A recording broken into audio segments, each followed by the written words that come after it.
भगवान के कारण आ रही, भगवान विष्णु के कारण वो शक्ति आ रही है। समस्त शक्तियों से पूर्ण होने के कारण चंद्रमा श्री भगवान के प्रभाव का सूचक है। प्रत्येक व्यक्ति के मन का प्रमुख श्री विग्रह होने के कारण चंद्रमा मनोमय कहलाता है।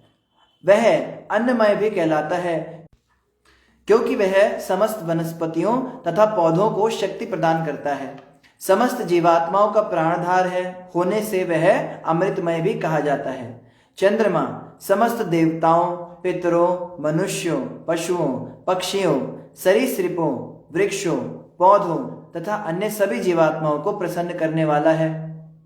सभी प्राणी चंद्रमा की उपस्थिति से संतुष्ट रहते हैं, फलतः वह सर्वमय भी कहलाता है। तो बताया जा रहा है कि चंद्रमा जो है सर्वमय है, यानी कि सभी प्राणियों को शक्ति देता है, सभी प्राणियों के अंदर संचार करता है। देखो, एक किरणें सूर्य की होती हैं और एक किरणें चंद्रमा की होती है। सूर्य की किरणें जो है वो गर्म होती हैं और चंद्रमा की किरणें ठंडी होती हैं। तो चंद्रमा जो है वो शीतल किरणों के द्वारा क्या करते हैं, हमको शीतलता प्रदान करते हैं और वनस्पतियों के अंदर रस डालते हैं। आगे कह रहे चंद्रमा से 2 लाख योजन ऊपर कई नक्षत्र स्थित हैं। श्री भगवान ने उन्हें काल चक्र में संयुक्त कर रखा है। अतः ये सुमेरु पर्वत को दाईं ओर रखते हुए घूमते रहते हैं और इनकी गति सूर्य की गति से सर्वथा भिन्न होती है। अभिजित सहित कुल 28 नक्षत्र हैं। तो ये नक्षत्र जो है ये अलग गति से घूमते, ये सूर्य की गति से घूमते नहीं हैं। और आगे यहाँ पे क्या कहा जा रहा है, इन नक्षत्रों से लगभग 2 लाख योजन ऊपर शुक्र ग्रह है। तो शुक्र ग्रह जो है वो इनके भी ऊपर है और जो लगभग सूर्य की ही गति अर्थात तीव्र, मंद तथा मध्य गतियों से घूमता है। तो शुक्र ग्रह भी जो है वो उसके भी अलग अलग स्पीड होती है, वो एक स्पीड से नहीं घूमता रहता है सूर्य के चारों तरफ, या जिस भी कक्षा में वो घूमता है, कभी तेज घूमता है, कभी धीरे घूमता है। अब इसकी गति का भी बड़े डिटेल में वर्णन हमें मिल जाएगा अगर हम ढूंढने निकले शास्त्रों से, पर वो हमारी विषय वस्तु नहीं है, इसलिए हम उसमें ज्यादा डिटेल में नहीं जाएंगे। वह कभी सूर्य के पीछे, कभी सामने और कभी उसी के साथ साथ रहता है। वह वर्षा में विघ्न डालने वाले ग्रहों को शांत करने वाला है, अतः इसकी उपस्थिति में वर्षा होती है और इसीलिए यह इस ब्रह्मांड के समस्त जीवों के अनुकूल माना जाता है। इसे विद्वानों ने स्वीकार किया है। तो शुक्र ग्रह जो है वो अच्छा होता है, वो वर्षा लाने वाले ग्रहों में से एक है और जो ग्रह वर्षा लाने में बाधा करते हैं उनको ये समाप्त करता है। तो शुक्र ग्रह हमारे लिए अच्छा है। बुध को शुक्र के ही समान बताया है क्योंकि यह कभी सूर्य के पीछे, कभी सामने और कभी कभी इसके साथ साथ घूमता है। यह शुक्र से 16 लाख मील अथवा पृथ्वी से 72 लाख मील ऊपर स्थित है। देखो डिस्टेंस बता रहे हैं पृथ्वी से और शुक्र ग्रह का डिस्टेंस कितना, और ये 5000 साल पुराने शास्त्र हैं। आप कह सकते हो कि साइंटिस्टों ने भी खोज लिया, लेकिन उन्हें कितना समय लग गया, और ये 5000 साल पहले सूर्य से पृथ्वी का कितना डिस्टेंस है, पृथ्वी से शुक्र ग्रह का कितना डिस्टेंस है, ये सब यहाँ पे बताया जा रहा है। कितनी बड़ी हैवी साइंस है और हम इसको कितना चीपली लेते हैं, अपने शास्त्रों को, अपने धर्म ग्रंथों की हम इज्जत नहीं करते। यह चंद्रमा का पुत्र होने से विश्व के वासियों का मंगल करने वाला है। तो बुध ग्रह जो है वो चंद्रमा का पुत्र है, किंतु जब यह सूर्य के साथ नहीं घूमता होता तो यह चक्रवात, अंधड़, अनियमित वर्षा तथा जल रहित बादलों की जानकारी देता है। इस प्रकार अवर्षा या अतिवर्षा के कारण यह भयावह परिस्थिति उत्पन्न करता है। तो जब ये सूर्य के साथ नहीं होता है तो ये क्या करता है, या तो बहुत ज्यादा वर्षा हो जाती है या बिल्कुल वर्षा नहीं होती, दोनों स्थितियां बन जाती हैं। बुध से 16 लाख मील ऊपर अथवा पृथ्वी से 88 मील ऊपर मंगल ग्रह है। यदि यह वक्र गति से न चले तो एक एक राशि को 3-3 पक्षों में पार करता हुआ क्रमशः 12 राशियों में से यात्रा करता है। यह प्रायः सदैव वर्षा तथा अन्य प्रभावों के रूप में प्रतिकूल अवस्थाएं उत्पन्न करता है। मंगल से 1 करोड़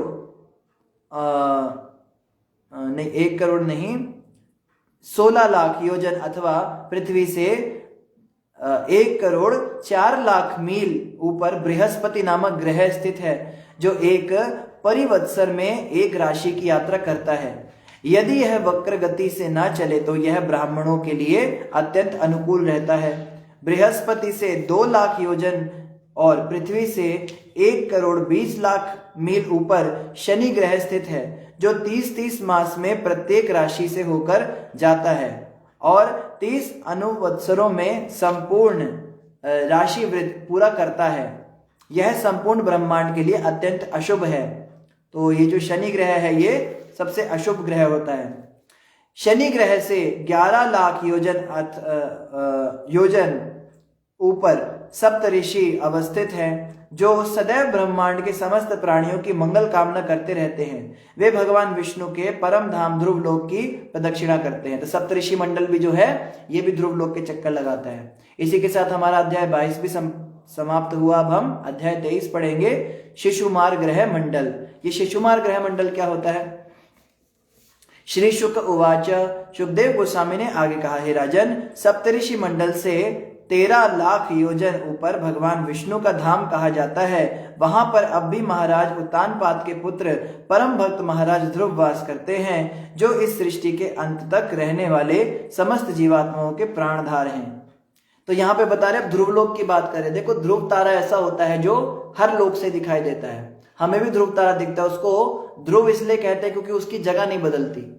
बाकी सारे नक्षत्र चेंज हो जाते हैं, लेकिन ध्रुव तारा कभी अपनी जगह बदलता नहीं है। तो इसका कारण क्या है? इसका कारण ये है कि ध्रुव तारे को एंगल बनाकर ही सारे ग्रह घूम रहे हैं। जितना भी ये कॉस्मिक मैनिफेस्टेशन है, जितना भी ये प्रकट सृष्टि है, ये सब ध्रुव तारे के इर्द गिर्द घूम रही है। जैसे प्रभुपाद जी ने उदाहरण दिया है, झूमर होती है। झूमर को अगर आप घुमा दो तो उसके जितने बल्ब हैं वो गोल गोल घूमेंगे। और किसके हिसाब से? जो हुक लगा है ऊपर, जिस हुक पे टंगा हुआ है वो, उस हुक के हिसाब से सब जो है बल्ब जो है उस हुक के चारों तरफ घूमेंगे। तो वो हुक क्या है? वो है ध्रुव लोक, ध्रुव तारा। तो ध्रुव लोक पे, ध्रुव तारे पे भगवान विष्णु का स्थान है। वहां पे भगवान विष्णु क्षीर सागर में शयन करते हैं। और क्षीर सागर के अंदर भगवान विष्णु जो जहां पे शयन करते हैं उस जगह का नाम श्वेत द्वीप है। ओरिजिनल नाम उसका श्वेत द्वीप है। लेकिन भगवान विष्णु की बड़ी भक्ति करी ध्रुव जी ने, तो भगवान विष्णु ने कहा कि मेरे लोक पर तुम्हारा राज्य होगा। तो उसको ध्रुव लोक भी कहते हैं, लेकिन वास्तव में वो क्षीर सागर है। तो क्षीरोदक शयी विष्णु जो हमने पहले पढ़े थे 3रे स्कंद में, आप थोड़ा फ्लैशबैक में जाइए, लगभग 1.5-2 साल पहले हमने पढ़ा था। 3 तरह के विष्णु होते हैं। एक होते हैं कारणोदक शयी विष्णु, जो सांस छोड़ते हैं तो उनके रोम रोम से ब्रह्मांड निकलते हैं। दूसरे होते हैं गर्भोदक शयी विष्णु, जो प्रत्येक ब्रह्मांड के अंदर शयन करते हैं और उनकी नाभि से कमल निकलता है, उसमें से ब्रह्मा जी निकलते हैं, फिर सृष्टि होती है। एक होते हैं क्षीरोदक शयी विष्णु, जो कहाँ होते हैं? जो ब्रह्मांड के अंदर श्वेत द्वीप पे रहते हैं और कण कण में जो वास करते हैं। और यही क्षीरोदक शयी विष्णु जो हैं ये दशावतार लेते हैं। ये जितने अवतार आते हैं, नरसिम्हा, वराह, मत्स्य, कच्छ या और भी जितने अवतार है, बुद्ध, कल की, ये सब क्षीरोदक शयी विष्णु का काम है। तो ये क्षीरोदक शयी विष्णु कहाँ रहते हैं? ये इसी ब्रह्मांड में श्वेत द्वीप पे रहते हैं। और मूल विष्णु जी का लोक कहाँ है? वो वैकुंठ है। वैकुंठ जो है वो तो परे का है, वो तो विरजा नदी के भी पार है। लेकिन ये जो विष्णु है, क्षीरोदक शयी विष्णु, इनका ये लोक बताया है। वहां पर इंद्र, अग्नि, प्रजापति, कश्यप तथा धर्म सभी समवेत होकर उनका आदर करते हैं और नमस्कार करते हैं। तो इंद्र, अग्नि, प्रजापति ये सब आके वहां पे ध्रुव जी का नमस्कार करते हैं। वे उनके दाईं ओर रहकर उनकी प्रदक्षिणा करते हैं। मैं पहले ही महाराज ध्रुव के यशस्वी कार्यों का वर्णन श्रीमद् भागवत के 4th स्कंद में कर चुका हूं। तो ध्रुव जी के विषय में हम 4थे स्कंद में पहले पढ़ चुके हैं, तो उस पर अब जो शुकदेव गोस्वामी दोबारा नहीं जाएंगे। श्री भगवान की परम इच्छा से स्थापित ध्रुव महाराज का लोक ध्रुव लोक समस्त नक्षत्रों तथा ग्रहों के मध्यवर्ती स्तंभ के रूप में निरंतर प्रकाशमान रहता है। सदा जागते रहने वाला अदृश्य सर्वशक्तिमान काल इन ज्योतिर्गणों को अहर्निश ध्रुव तारे के चारों ओर घुमाता रहता है। यदि बैलों को एक साथ नाद कर उन्हें एक मध्यवर्ती आधार स्तंभ से बांधकर भूसे पर घुमाया जाता है तो वे अपनी स्थिति से हटे बिना चक्कर लगाते रहते हैं। पहला बैल स्तंभ के निकट रहता है, दूसरा बीच में और तीसरा बाहर की ओर। इस प्रकार सभी ग्रह तथा सैकड़ों हजारों नक्षत्र भी ध्रुव तारे के चारों ओर ऊपर से ऊपर तक तथा नीचे स्थित अपनी अपनी कक्षाओं में घूमते रहते हैं। तो सुखदेव गोस्वामी ने दूसरा उदाहरण दिया। एक तो प्रभुपाद जी ने झूमर का उदाहरण दिया हमको। सुखदेव गोस्वामी क्या कह रहे, जैसे एक स्तंभ है, खंबा है, और उस खंबे से एक बैल को आपने बांध दिया रस्सी से। तो जो बैल खंबे के नजदीक है, जिसकी रस्सी छोटी है, वो घूम रहा है खंबे के चारों तरफ। एक दूसरा बैल आपने बांधा जो थोड़ा ज्यादा दूर है, वो लंबी रस्सी से बंधा है, वो भी घूमेगा। और एक तीसरा बैल है जिसकी रस्सी और ज्यादा लंबी है, वो सबसे पीछे है, वो भी घूमेगा। और एक भूसे के ढेर पर वो लोग घूम रहे हैं। तो इसी प्रकार से जितने भी नक्षत्र हैं, तारे हैं, ग्रह हैं, ये सब ध्रुव तारे के, ध्रुव लोक जो खंबा है उसके हिसाब से उसकी प्रदक्षिणा कर रहे हैं, यानी उसकी परिक्रमा लगा रहे हैं। और परिक्रमा कैसे लगा रहे हैं? ध्रुव तारे को अपनी दाहिनी ओर रख के फिर वो परिक्रमा लगा रहे हैं। जैसे मंदिर में हम जाते हैं तो मंदिर में कई बार हमने देखा लोग उल्टी परिक्रमा लगाकर आ जाते हैं। परिक्रमा कैसे लगाई जाती है? प्रदक्षिणा। प्रदक्षिणा जो है वो परिक्रमा का संस्कृत का शब्द है, और प्रदक्षिणा शब्द आया है दक्षिणा से। दक्षिण का मतलब होता है दाईं, राइट साइड। तो प्रदक्षिणा मतलब जिसकी हम परिक्रमा लगा रहे हैं उसको हमारे राइट तरफ होना चाहिए। तो जब हम मंदिर में परिक्रमा लगाते हैं तो हम इस तरह से घूमते हैं कि भगवान हमारे दाएं तरफ रहते हैं थ्रू आउट परिक्रमा, तो इसको प्रदक्षिणा कहते हैं। तो इस सृष्टि के अंदर सारे ग्रह क्या कर रहे हैं? ध्रुव लोक की प्रदक्षिणा लगा रहे हैं, ध्रुव को दाएं तरफ करके और घूम रहे हैं। वे अपने पूर्व कर्मों के अनुसार श्री भगवान द्वारा प्रकृति यंत्र में बांधे जाकर वायु द्वारा ध्रुव लोक के चारों ओर घुमाए जाते हैं और इस प्रकार कल्पांत तक घूमते रहेंगे। तो ये कब तक घूमते हैं? कल्प के अंत तक घूमते रहते हैं। कल्प कितना बड़ा होता है? ब्रह्मा जी के एक दिन में 14 मनु आते हैं और 1000 चतुर्युगी बीत जाती है, यानी 4000 युग इतनी लंबी ब्रह्मा जी की रात और इतना ही लंबा ब्रह्मा का दिन होता है। इसको एक कल्प कहते हैं। और पूरे कल्प तक वो घूमते ही रहते, गोल गोल घूमते चले जाते हैं। ये ग्रह विशाल आकाश के भीतर वायु में वैसे ही तैरते रहते हैं जिस प्रकार हजारों टन जल से लदे बादल वायु में तैरते रहते हैं, अथवा अपने पूर्व कर्मों के कारण बड़े बड़े बाज आकाश में ऊंचाई तक उड़ते रहते हैं और भूमि पर कभी नहीं गिरते। आप देखो बड़े बड़े बाज होते हैं, कितने भारी शरीर होते हैं। बाज को अगर आप कभी हाथ पे बिठाओ तो बहुत भारी शरीर होता है, लेकिन हवा में बाज उड़ता रहता है।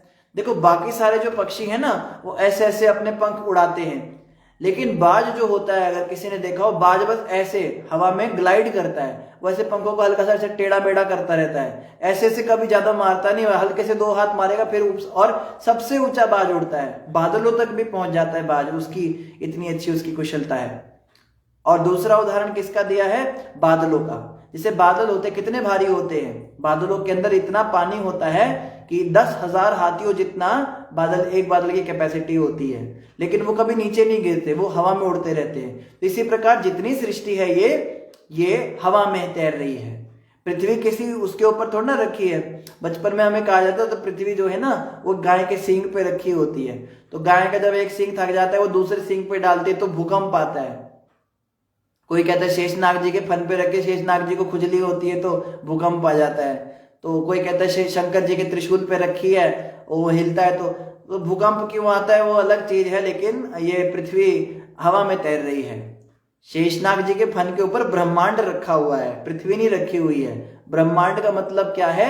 ये पूरा का पूरा अंडा जो महाविष्णु के शरीर से निकला था, जिसके अंदर ब्रह्मा जी गर्भोदक विष्णु के अंदर से निकले, वो पूरा जो अंडा है वो ब्रह्मांड शेषनाग जी के फन पे रखा होता है। तो अगर वो फन हिल जाए तो पूरा ब्रह्मांड ही हिल जाएगा, फिर तो ऐसा भूकंप आएगा कि मंगल ग्रह चंद्रमा सब टकरा जाएंगे आपस में।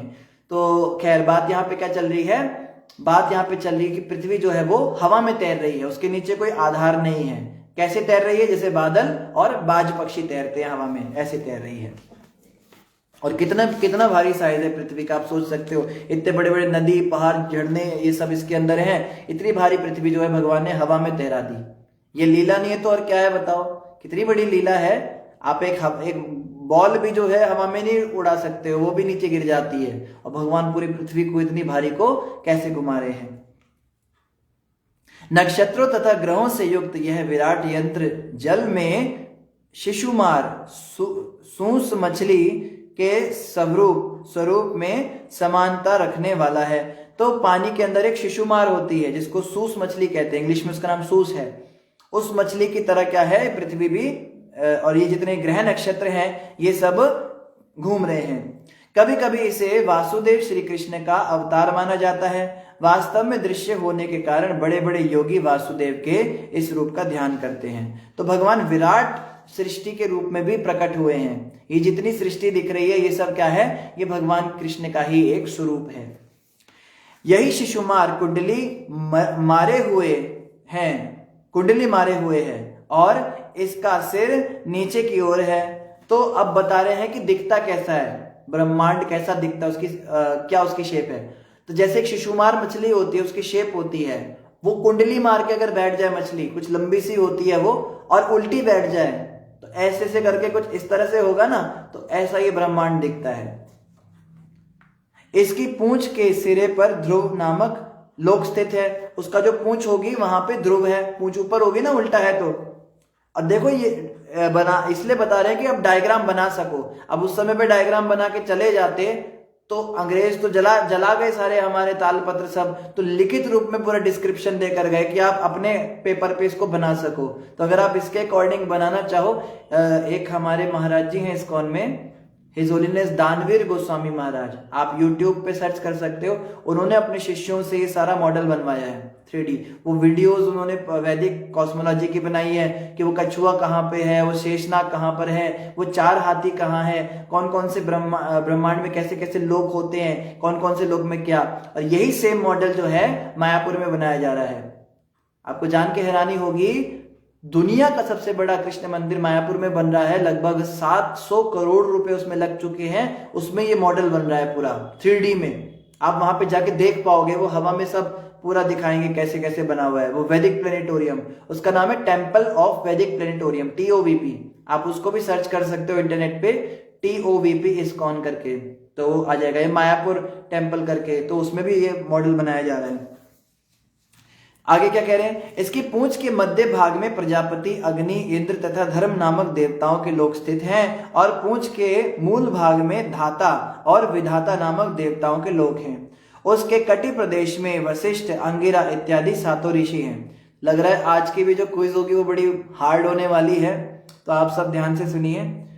कुंडलीबद्ध शिशुमार का शरीर दाहिनी ओर मुड़ता है, जिसमें अभिजीत से लेकर पुनर्वसु पर्यंत 14 नक्षत्र स्थित हैं।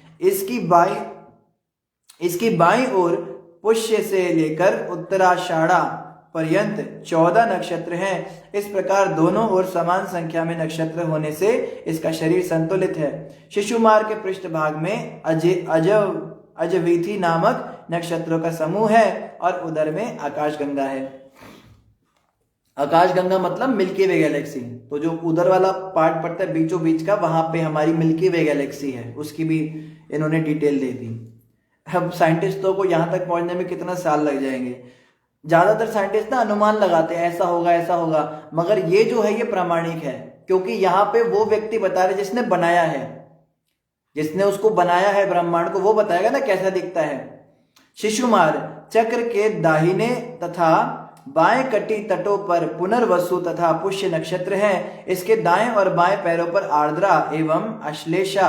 आप में से कोई अगर ज्योतिष विद्या जानता होगा तो उसको समझ में आ रहा होगा यहाँ क्या लिखा है, अश्लेषा। इसके दाएं तथा बाएं नथुनों पर क्रमशः अभिजीत तथा उत्तराषाढ़ा। इसके दाएं तथा बाएं नेत्रों पर श्रवणा तथा पूर्णषाढ़ा, और इसके दाएं तथा बाएं कानों पर धनिष्ठा तथा मूला स्थित है। तो ये अलग अलग नक्षत्रों के नाम बता रहे हैं। जो उस मछली को जिसको हमने इमेजिन किया, उसके कानों की तरफ क्या है, आंखों के पास क्या है।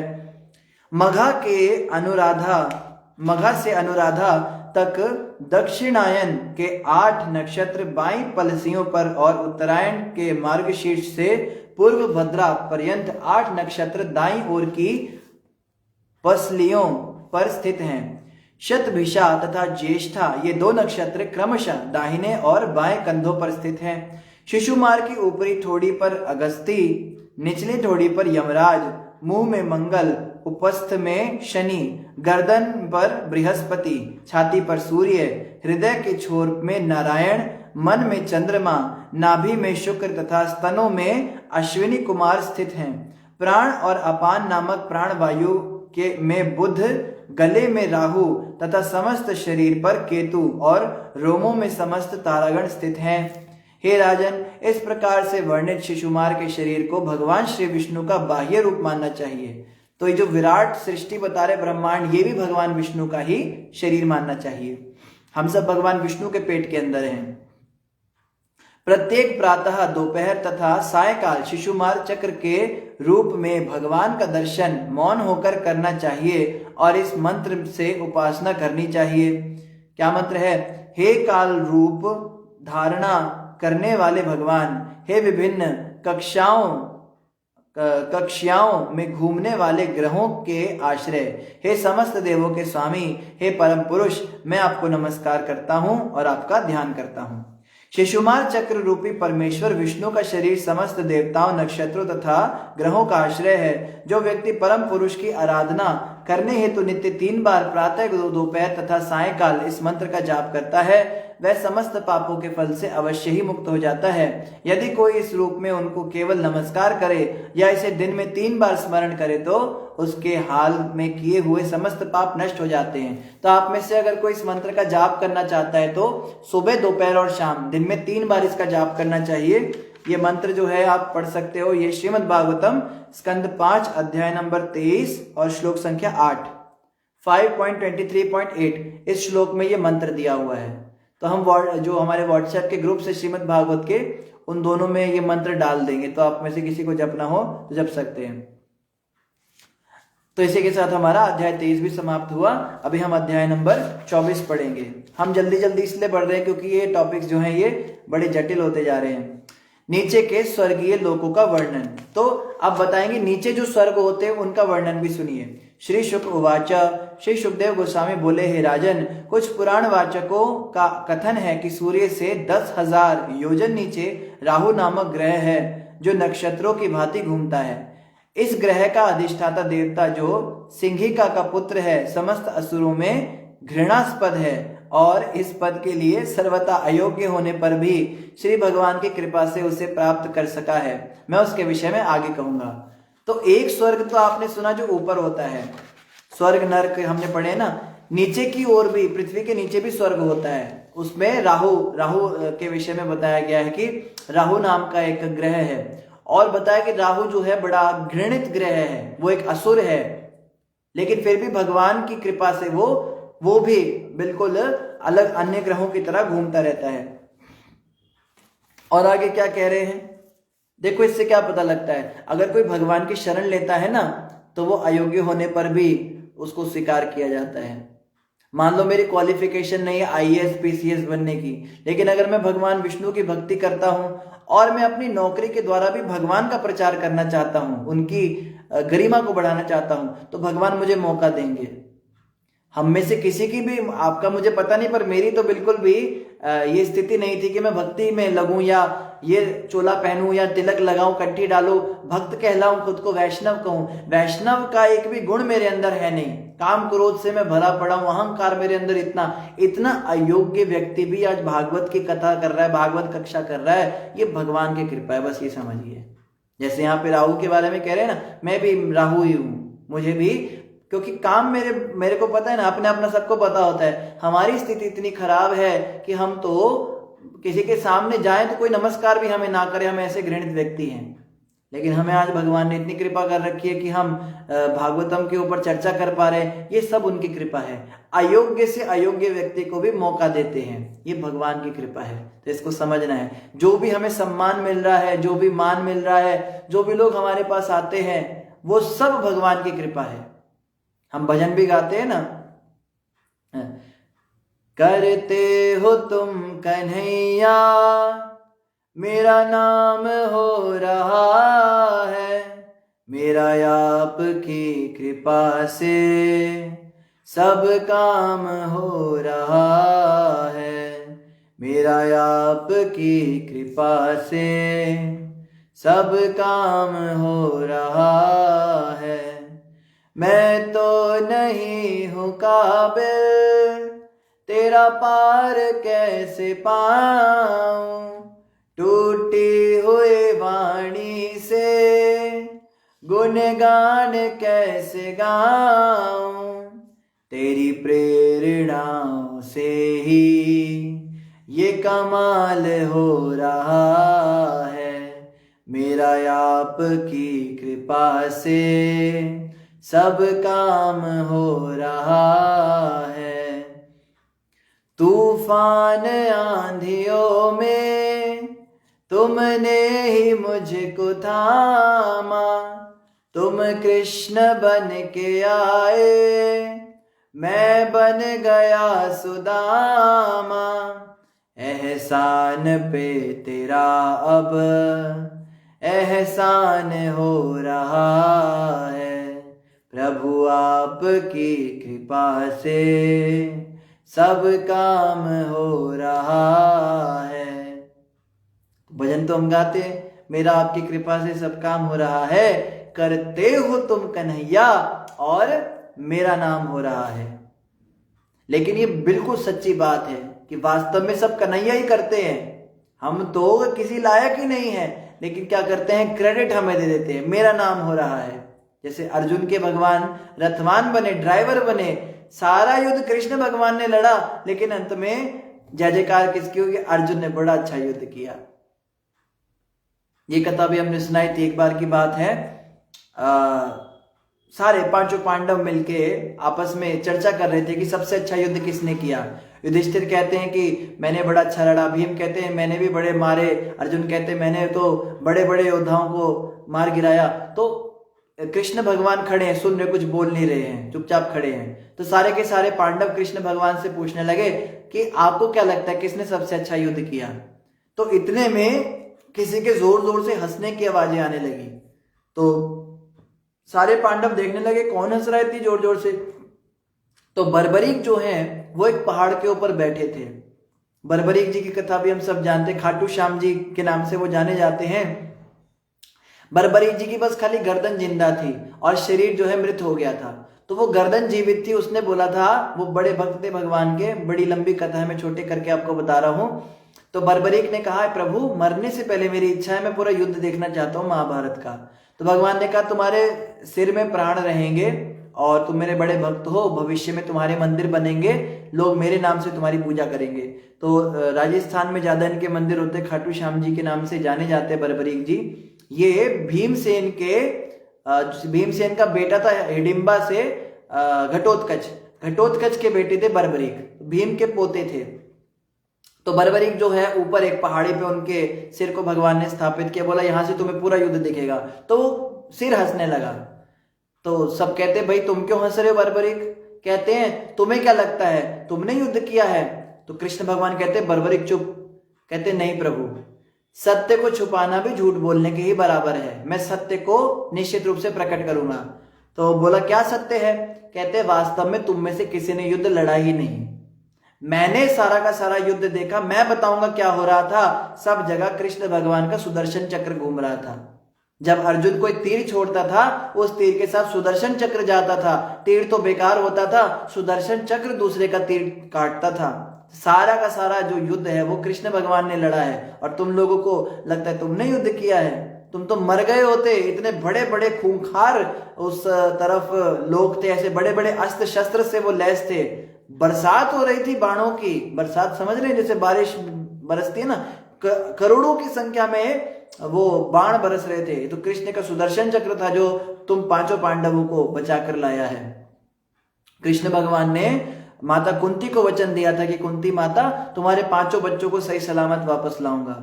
तो वास्तव में भगवान ही सब कुछ करने वाले हैं, लेकिन वो क्रेडिट हमें दे देते हैं। तो यहां पे क्या कहा जा रहा है कि जो सिंहिका का पुत्र है राहु और समस्त असुरों में घृणास्पद है, और इस पद के लिए सर्वथा अयोग्य होने पर भी अनक्वालिफाइड होने पर भी श्री भगवान की कृपा से उसे प्राप्त कर सका है, भगवान की कृपा से उसको मिला। मैं उसके विषय में आगे कहूंगा। अब सुनिए राहु के विषय में। ऊष्मा के स्रोत सूर्य गोलक का विस्तार 10,000 योजन है, चंद्रमा का 20,000 योजन है और राहु का 30,000 योजन तक फैला हुआ है। अमृत वितरण के समय राहु ने सूर्य तथा चंद्रमा के मध्य आसीन होकर उनके बीच विद्वेष उत्पन्न करना चाहा। राहु सूर्य तथा चंद्रमा दोनों के प्रति शत्रु भाव रखता है, इसलिए वह सदा अमावस्या तथा पूर्णिमा के दिन उनको ढकने का प्रयत्न करता रहता है। तो हमने पहले भी चर्चा की थी कि ग्रहण कैसे लगता है। सूर्य और पृथ्वी के बीच में चंद्रमा कभी नहीं आ सकता, क्योंकि चंद्रमा पीछे है सूर्य के, बीच में राहु आता है। राहु जो है वो कभी सूर्य को ढकता है, कभी चंद्रमा को ढकता है, उसको ग्रहण कहते हैं। तो सूर्य और चंद्रमा के साथ राहु का वैर कैसे हुआ, ये भी कथा बड़ी सुप्रसिद्ध है। समुद्र मंथन हुआ, आप सभी जानते हैं। समुद्र मंथन के बाद अमृत कलश निकला। अमृत कलश लेकर जब भगवान धन्वंतरी उत्पन्न हुए तो असुरों ने वो कलश ही चुरा लिया कि सारा अमृत हम पिएंगे, देवताओं को कुछ नहीं देंगे। तो देवता चित्कार करने लगे, हाय हाय करने लगे कि इतना परिश्रम किया, उसके बाद अमृत भी हमको मिला नहीं। तो भगवान विष्णु ने मोहिनी का रूप धारण किया और उस मोहिनी के वेश में आकर असुरों को उन्होंने छला। असुरों ने सोचा इतनी सुंदर स्त्री है, वो उसको देखने में लग गए, बोला तुम बांटो हमें। तो भगवान ने क्या किया, छल से, अब छल तो ये भी कर रहे थे, तो भगवान छलिए के साथ छल करने में कोई बुराई नहीं। भगवान ने क्या किया, असुरों को तो मदिरा पिला दी और वो उनको मदमस्त कर दिया और देवताओं को अमृत बांटने लगे। तो देवताओं को जब अमृत बांट रहे थे तो एक असुर ऐसा था जिसको पता चल गया इस भेद का, और वो देवता बनकर आकर छुप के बैठ गया लाइन में। अब जो लाइन में आके बैठा था उसका नाम था राहु। ये जो राहु जिसकी हम बात कर रहे हैं, राहु कहां बैठा था, इस तरफ चंद्रमा बैठा, इस तरफ सूर्य बैठा है। चंद्रमा सूर्य गोल गोल वाले नहीं जो हमें दिखते हैं, वो तो लोक हैं उनके। चंद्रमा सूर्य ऐसे दिखते हैं जैसे हम दिखते हैं। उस पर रहने वाले जो देवता हैं उनका नाम है चंद्र और सूर्य। तो चंद्रमा इधर और सूर्य इधर बैठे थे, तो अमृत बांटा जा रहा था। तो उसने क्या कोशिश करी, इन दोनों को आपस में लड़ाने की कोशिश करी। चंद्रमा को कहे सूर्य तुम्हारे बारे में ऐसा बोलता है, सूर्य को चंद्रमा के बारे में ऐसा बोलता है। तो उन दोनों को शक हुआ कि देवता होकर ऐसी बातें कैसे कर रहा है। तो उन्होंने कहा ये पक्का राहु है। तो जब भगवान मोहिनी राहु को अमृत पिलाने लगे तो उन्होंने तुरंत कहा प्रभु ये असुर राहु है। तो भगवान विष्णु ने कहा अरे ये वो है। इतने में क्या हुआ था, अमृत की कुछ बूंदें उसके मुंह में जा चुकी थी। तो मुंह में तो चली गई, लेकिन अगर नीचे चली जाती तो वो अमर हो जाता। भगवान ने सुदर्शन चक्र से उसकी गर्दन काट दी। अमृत की बूंदें जो है गले से नीचे गिर गई, शरीर में नहीं जा पाई, लेकिन मुंह से पार हो गई थी, इसलिए मुंह तो उसका अमर हो गया, शरीर मर गया। और वो जो बूंदें थी अमृत की, वो इस पृथ्वी पर आकर गिरी और उससे प्याज लहसुन की उत्पत्ति हुई। प्याज और लहसुन जो है वो अमृत से बना है, इसलिए उसमें बहुत सारे अमृत वाले गुण हैं। जोड़ों के लिए अच्छा है, शरीर के लिए अच्छा है, गर्मी के लिए अच्छा है और बहुत सारे उसमें अच्छी चीजें। लेकिन वो राहु के मुंह से होके निकला है। राहु बड़ा घृणित असुर है, उसका झूठा है वो, इसलिए वो ना तो भगवान को भोग लगने के लायक है, ना ही वो अच्छा है, वो तमोगुण में आता है। कई लोग कहते हैं प्याज और लहसुन तो ये तो पेड़ पौधों में उगता है, तो ये मांसाहार में कैसे आ गया, नॉनवेज में कैसे आ गया। तो उसके अंदर जो गुण हैं वो तामसिक होते हैं, और नॉनवेज जो होता है, मांसाहार होता है, उसमें भी तामसिक गुण होते हैं। तो गुणों के हिसाब से दोनों सेम है। आप बात समझ रहे हो, जो प्रभाव आपको मांस खाने से होगा वही सेम प्रभाव इनसे होता है। इनमें स्मेल भी वैसी आती है। आप प्याज काटते हो, स्मेल आती है बड़ी तेज, या बदबू आती है लहसुन का, जब तड़का लगाते हैं आंखों से आंसू आते हैं। मांस भी सड़ता है, बदबू करता है, ये भी सड़ के बदबू करते हैं। आपको सब्जियां भी करते हैं पर उनकी अलग होती है, मैच करता है। तो इसकी प्रॉपर्टीज जो है वो सेम है इसके साथ में, इसलिए ये जो है प्याज लहसुन भी जो है ये तामसिक होता है, इसको भी भक्त लोग खाते नहीं। भक्त लोग सतोगुणी आहार ज्यादा लेने का प्रयास करते हैं।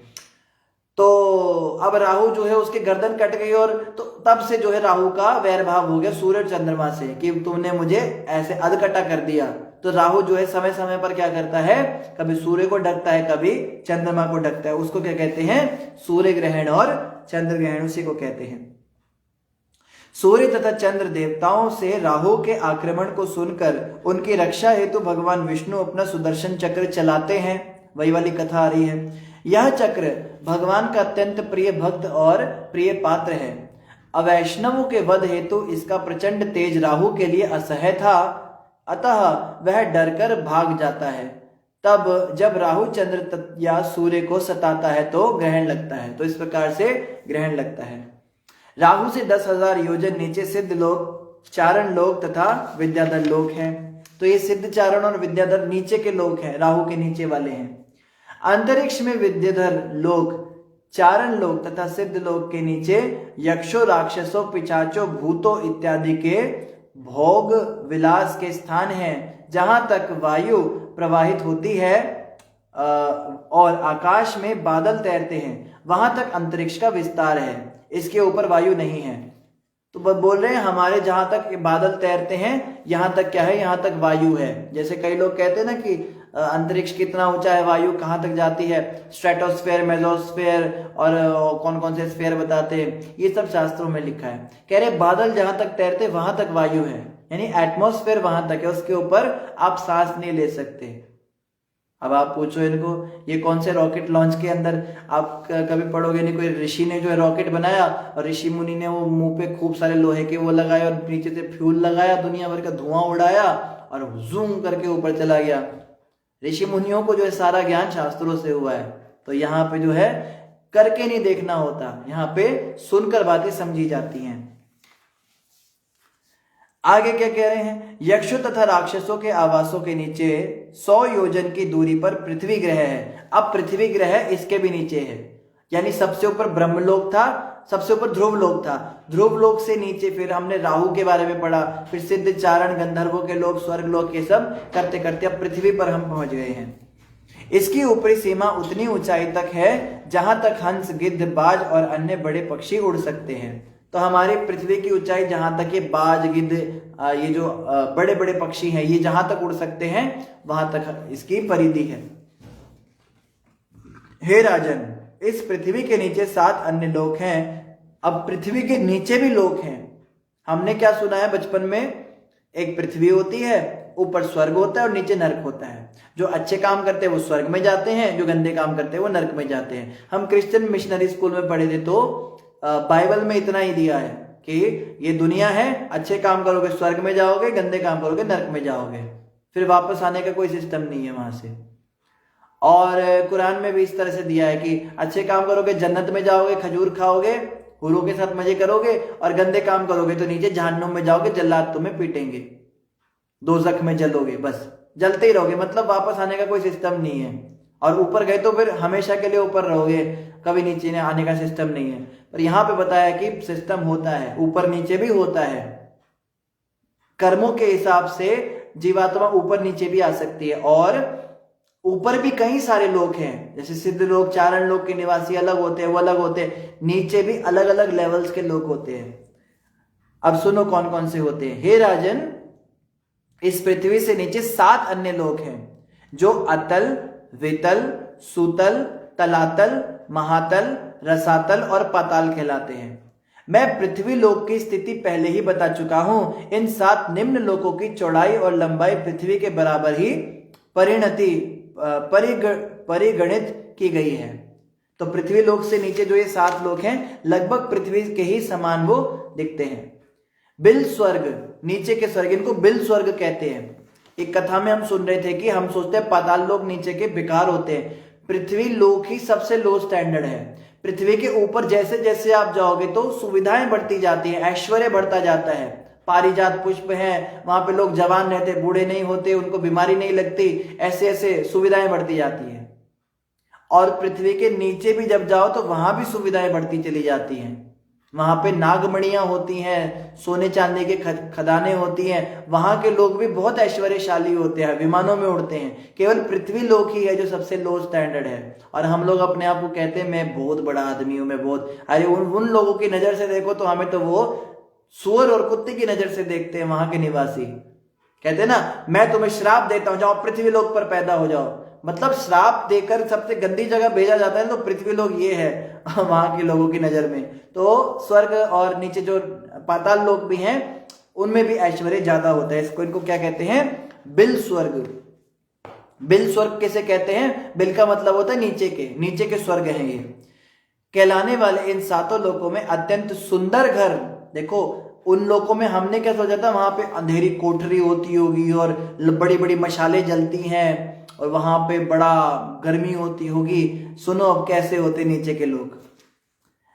वे अत्यंत सुंदर घर, उद्यान तथा क्रीड़ा स्थलियां हैं वहां पर, जो स्वर्ग लोक से भी अधिक ऐश्वर्यशाली हैं। लो जी, स्वर्ग से भी सुंदर नीचे के लोग होते हैं, क्योंकि असुरों के विषय भोग, संपत्ति तथा प्रभाव के मानक बहुत ऊंचे हैं। तो यहाँ पे कह रहे देवताओं का तो स्टैंडर्ड बड़ा कम है, इंद्र तृप्ति का, भोग विलास का।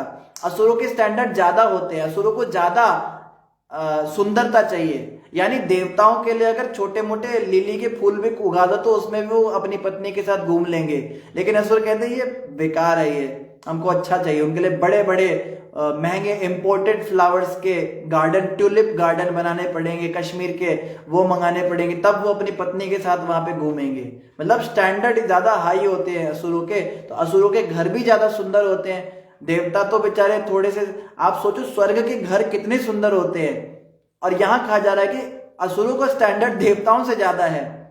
इस दुनिया में भी हम देख सकते हैं कि जो ज्यादा विषय कामी लोग होते हैं ना, वो ज्यादा सजते संवरते हैं और उनके घर भी ज्यादा बड़े बड़े सुंदर सुंदर होते हैं देखने में, बाहर से बहुत साफ सुथरे लगते हैं। या जब अंग्रेजों को देखो, अंग्रेज लोग एक नंबर के विषय लंपट लोग होते हैं, गंदे काम करने वाले, और उनके नैन नक्श बड़े सुंदर होंगे, उनके घर बड़े सुंदर होंगे, उसमें सुविधाएं भी ज्यादा होंगी। तो आसुरी प्रवृत्ति जितनी ज्यादा होती है, सुविधाओं की इच्छा और उतनी होती है। दूसरी ओर आप भारत को देखो, प्राचीन भारत, घर मिट्टी के होते थे, सिंपल होते थे, चूल्हे चौके होते थे, लेकिन अंदर से जो है भगवान की भक्ति की भावना होती थी। क्योंकि इन चीजों में समय बर्बाद कौन करे, हम तो भक्ति करेंगे ना, हमारे पास इतना टाइम ही नहीं है कि हम इतने बड़े बड़े घर बनाए और ये करें। तो वो समय था। अब क्या हो, अब आसुरी प्रवृत्ति बढ़ रही है।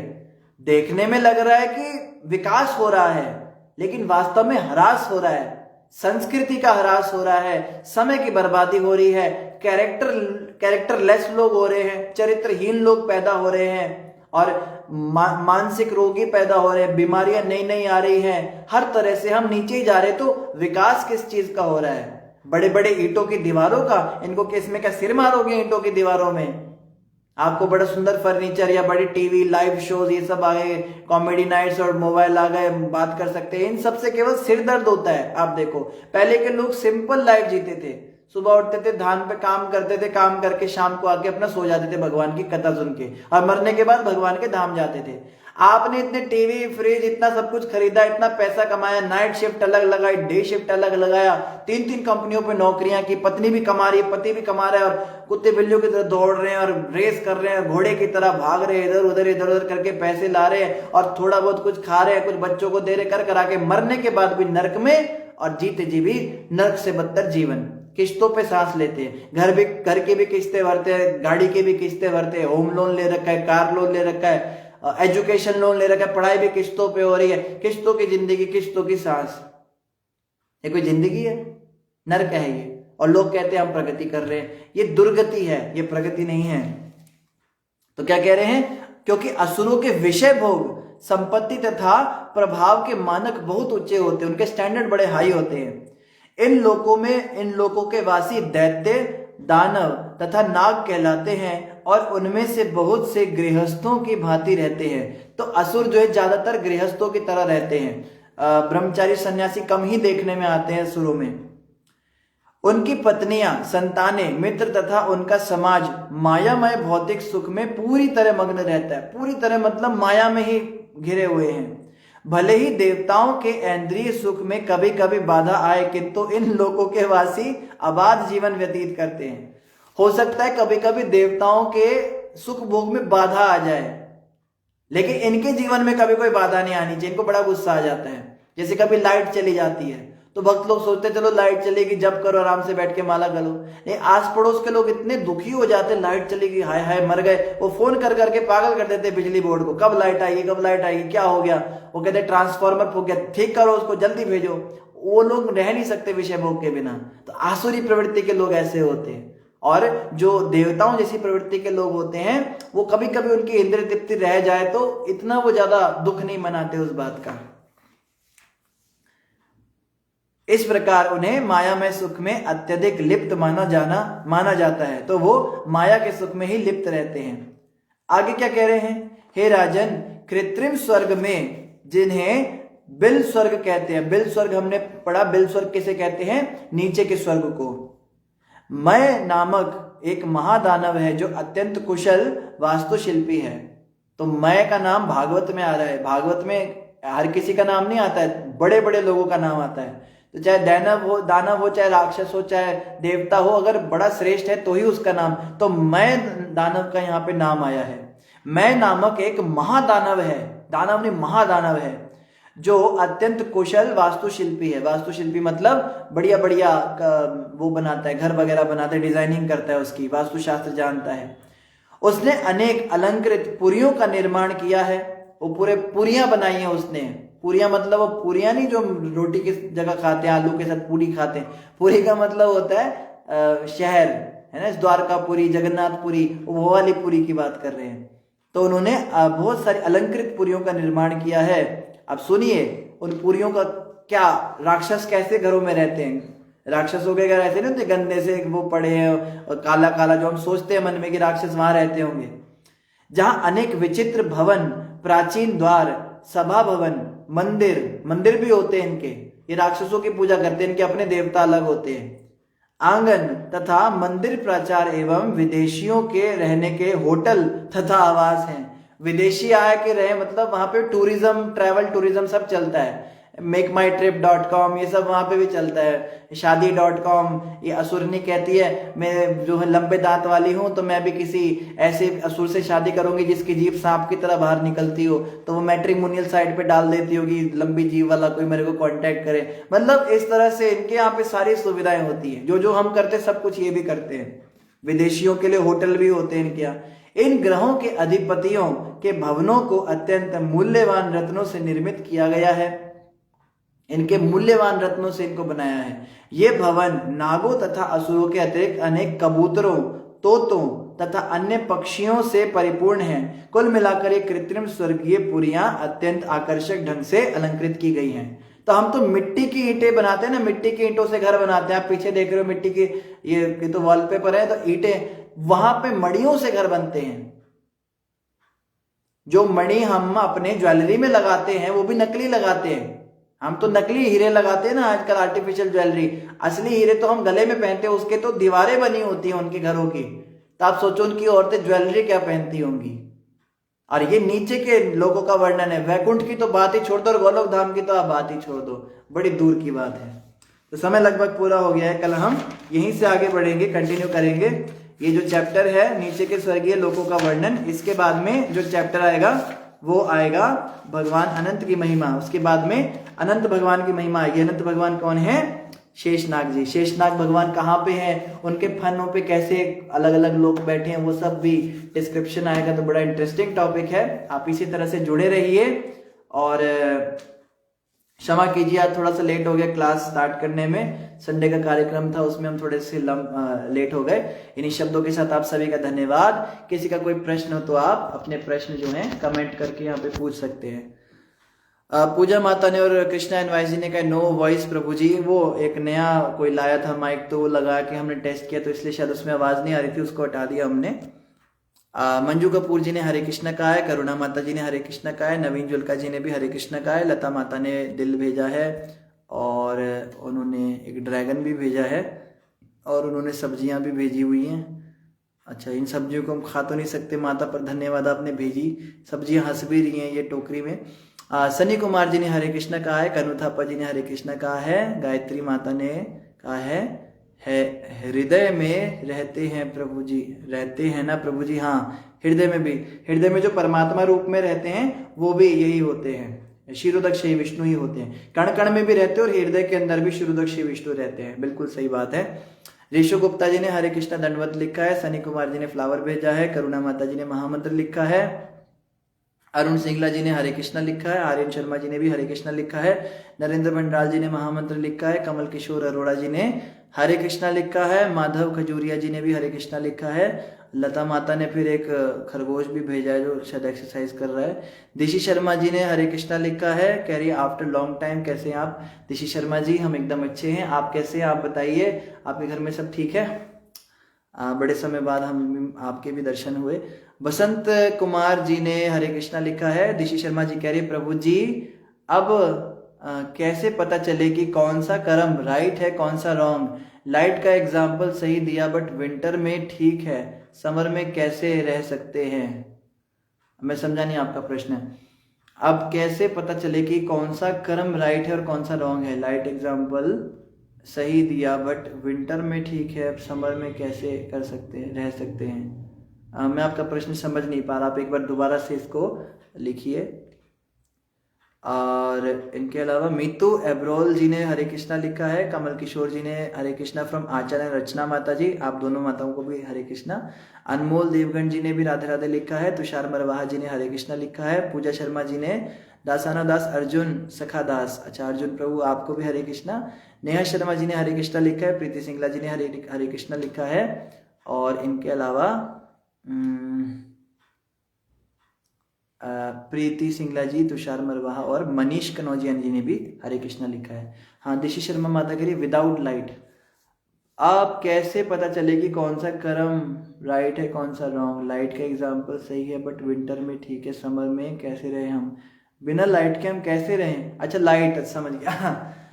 ठीक है, आप ये कह रहे हो कि लाइट चली जाती है तो असुर लोग बड़े दुखी हो जाते हैं, हाय हाय क्या हो गया। देखो लाइट जाना या घर में आग लग जाना, चोरी हो जाना या किसी की मौत हो जाना या एक्सीडेंट हो जाना, भगवान का भक्त क्या सोचता है? भगवान का भक्त सोचता है मेरे ही कर्म है, क्या कर सकते हैं, हाँ कर्म तो अपना ही है ना।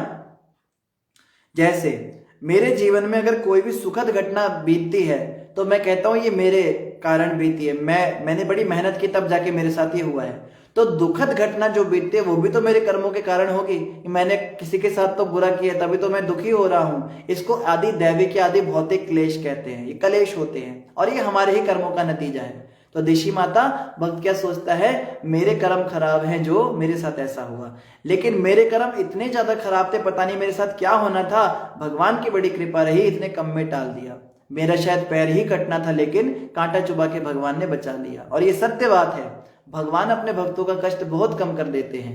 जहां पे परमानेंट लाइट का कनेक्शन कटना था, एमसी उड़ जानी थी या फ्यूज उड़ जाना था, वहां पे केवल 1-2 घंटे का कट ही लगा है। भक्त को यही सोचना चाहिए और आराम से बैठ के भजन करना चाहिए। ठीक है, अब आप बिजली बोर्ड में फोन कर सकते हो कि लाइट कैसे गई क्या गई, पर ये नहीं कि पागल हो जाओ, हाय हाय हाय मैं तो मर गया, मैं तो मर गई, मेरे फोन की बैटरी खराब हो गई, मेरी जूती जो है वो फट गई, मेरे जो बैग था उसकी चेन टूट गई, हाय हाय हाय। छोटी छोटी बातों के लिए हम इतने दुखी हो जाते हैं, ये हमें नहीं करना है। हमें जो है इत्मीनान रखना है, शांति रखनी है, एक सबरी रखनी है, सबरी से हमें डील करना है, हमारे अंदर पेशेंस होना चाहिए। तो ये भक्तों से एक्सपेक्ट किया जाता है, समाज के लोग भी एक्सपेक्ट करते हैं कि भक्त हैं तो इनको पेशेंस रखना चाहिए। तो ये जो है ये भक्तों के अंदर होना चाहिए। हमें आशा आपको समझ में आया होगा। बेणुका माता ने भी हरे कृष्णा लिखा है। आप सभी भक्तों ने जिन्होंने हरे कृष्णा लिखा, आप सभी को हमारी ओर से हरे कृष्णा, दंडवत प्रणाम।